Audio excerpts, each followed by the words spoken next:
Hey everyone, this is Kirk here again at OptionAlpha.com, and welcome back to the video recap that we do here each and every night on the membership side of our blog.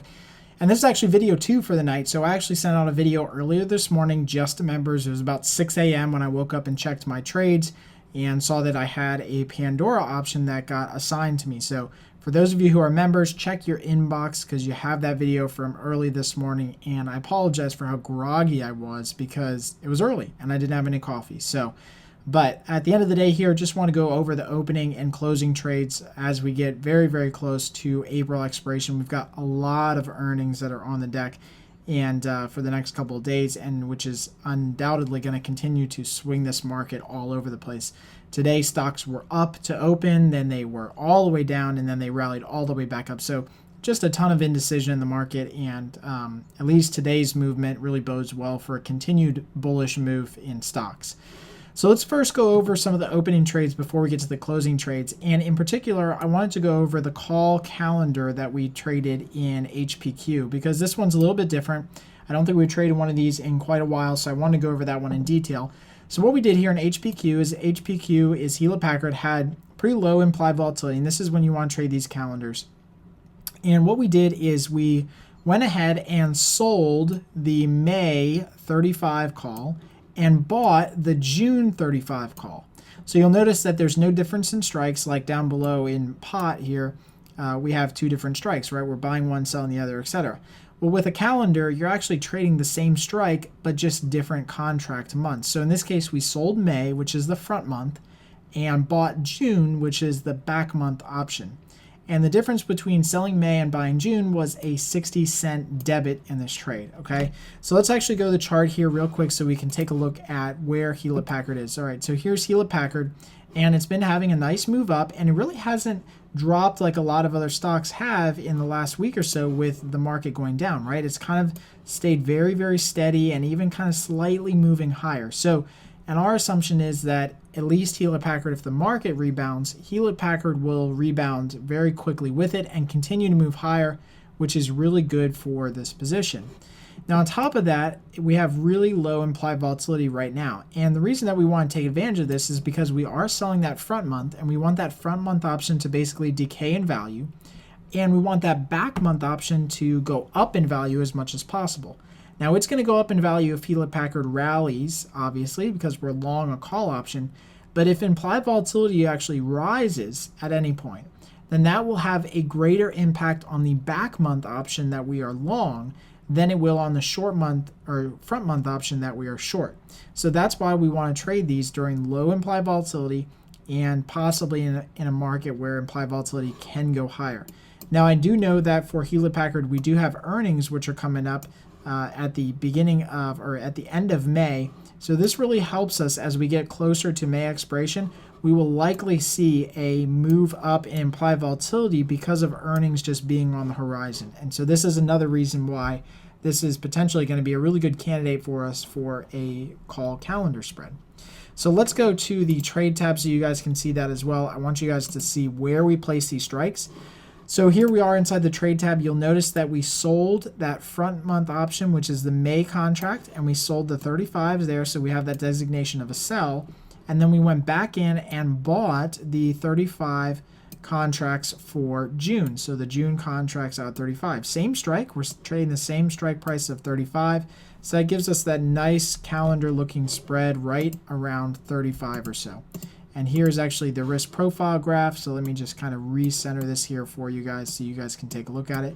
So here's the risk profile graph, and you can see it has that nice swooping movement of that nice calendar spread centered right around 35 on the profit loss diagram. So ideally, that's where we want the stock to go. This is where Hewlett-Packard is trading at right now, 32.50. So we have a nice little move, but it's actually not too big of a move. It's about $1 move before we start making money at expiration. So ideally, we'd want the stock to close at May expiration, not June, at May expiration, somewhere right around 35. So we figured it was a pretty good move outside of the normal range and also gave us a very small credit or debit of about 60 cents on the trade. So if everything was to work out really well, we make about 120 bucks on this trade. So it's basically a risk one, make one on this particular calendar spread. All right, so let's go to POT. So POT is a pretty easy one today. It was just a debit call spread that we traded. So we're trying to add a little bit more long exposure to our portfolio. As we started seeing the market kind of bounce off the lows today, we wanted to add some long exposure to the portfolio, and POT looked like it was a good one. Has fairly low implied volatility, although it's starting to increase here a little bit at the end of the day.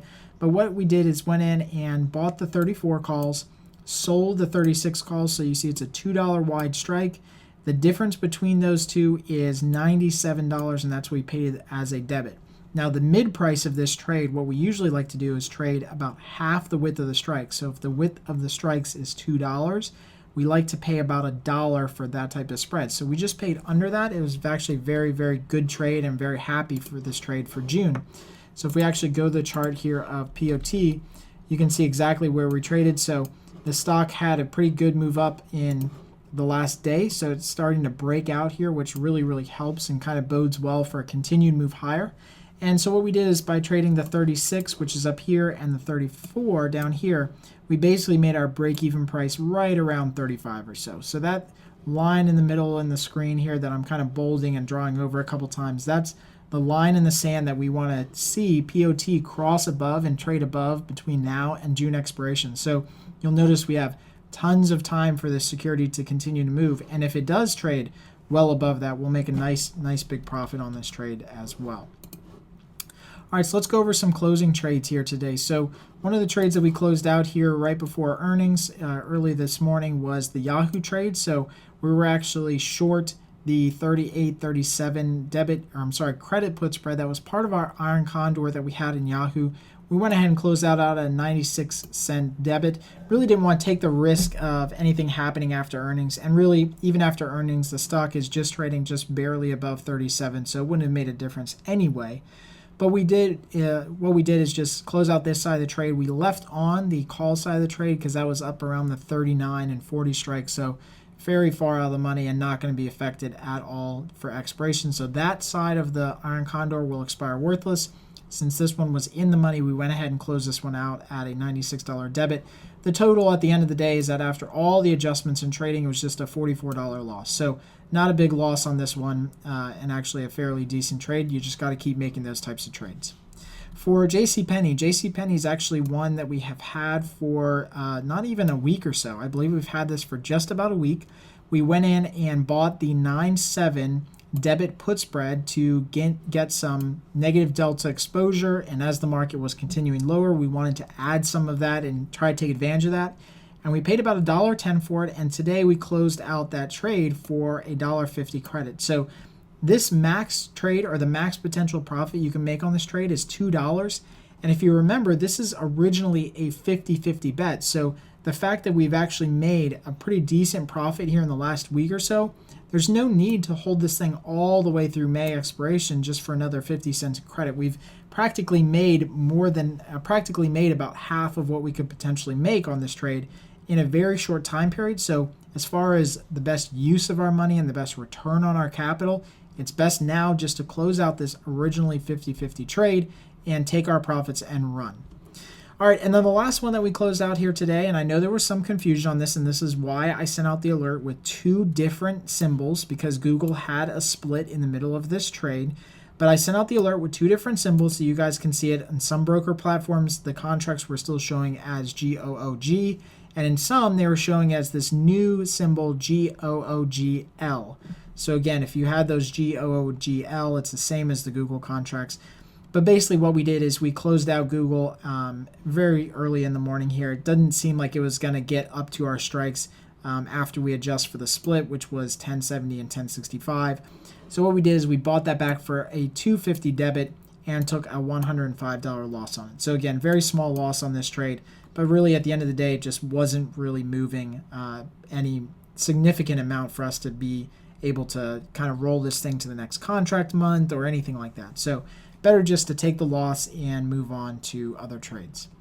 All right, so that's all the trades that we had here today. It's going to be a pretty active day tomorrow with expiration getting closer and closer. Make sure that you understand all of your contracts, ones that you have that are close, ones that might get assigned or exercised or in the money, etc.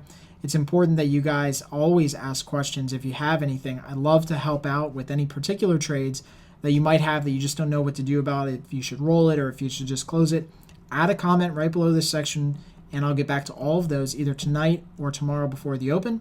And happy trading.